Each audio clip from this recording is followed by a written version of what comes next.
এভাবেই সবগুলো গোল করে নিয়েছি, সবগুলো থালার মধ্যে দিয়ে দিয়েছি। এবার ঢাকনা দিয়ে ঢেকে দেব। আজ চিড়ার এক নতুন খাবার বানাবো, তার জন্য প্রথমে চিড়া নিয়ে নিয়েছি। 5 থেকে 7 মিনিটের মতো চিড়াকে জলে ভিজিয়ে রেখে দেব। 5 মিনিট চিড়াকে ভিজিয়ে রেখেছিলাম। দেখুন চিড়াগুলো একদম নরম হয়ে গেছে। এবারে চিড়ার মধ্যে সুজি দিয়ে দেব।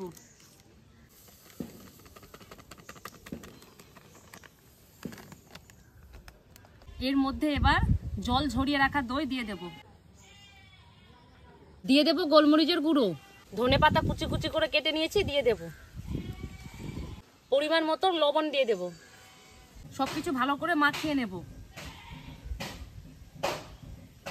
চিড়াগুলো বেশ নরম হয়েছে, তার জন্য মাখাতে খুব সুবিধে হচ্ছে। খুব সুন্দর করে এটাকে মাখিয়ে নিয়েছি। এবার এটা গোল গোল করে নেব। হাত ধুয়ে পরিষ্কার করে নিয়েছি। এবার চিড়াটা নিয়ে এটা গোল করে নেব। হাতটা যদি না ধুতাম তাহলে চিড়াটা ভালো করে গোল হতো না। এভাবে ছোট ছোট করে গোল করে নেব। বাড়িতে অনেক চিড়ে ছিল, নষ্ট হচ্ছিল, তাই ভাবছিলাম কিছু একটা করা যাক, তাই আজকে এই খাবারটা বানিয়ে নিচ্ছি। এভাবেই সবগুলো গোল করে নিয়েছি। এরপর এটাকে ভাপ দিয়ে দিব। ভাপ দেওয়ার জন্য এরকম একটা থালা নিয়ে নিয়েছি, এটার মধ্যে বসিয়ে ভাপ দিয়ে দেব।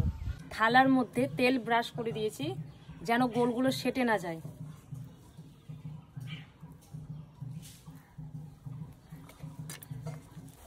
সবগুলো থালার মধ্যে দিয়ে দিয়েছি। এবার ঢাকনা দিয়ে ঢেকে দেব। এটা আমাকে উঠিয়ে দেব।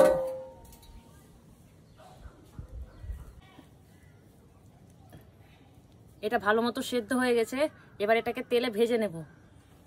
কড়াই গরম হয়ে গেছে, এবার তেল দিয়ে দেব।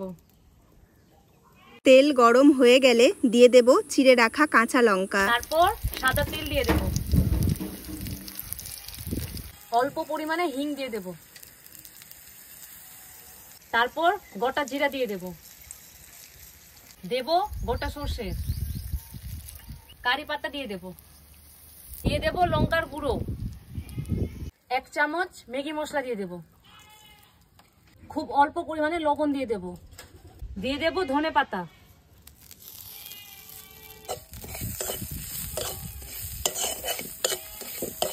এক থেকে 2 মিনিট এটাকে ভেজে নেব। ভাপিয়ে রাখা চিড়ে দিয়ে দেব।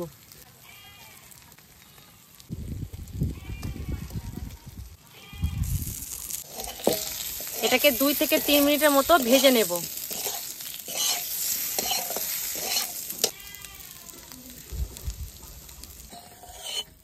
ভাজা হয়ে গেছে, এবার এটাকে নামিয়ে নেব।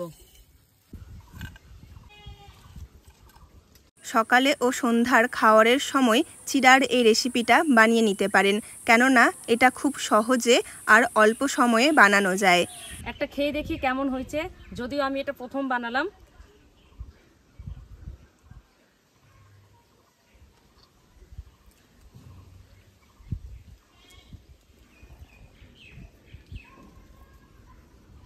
বেশ ভালো হয়েছে।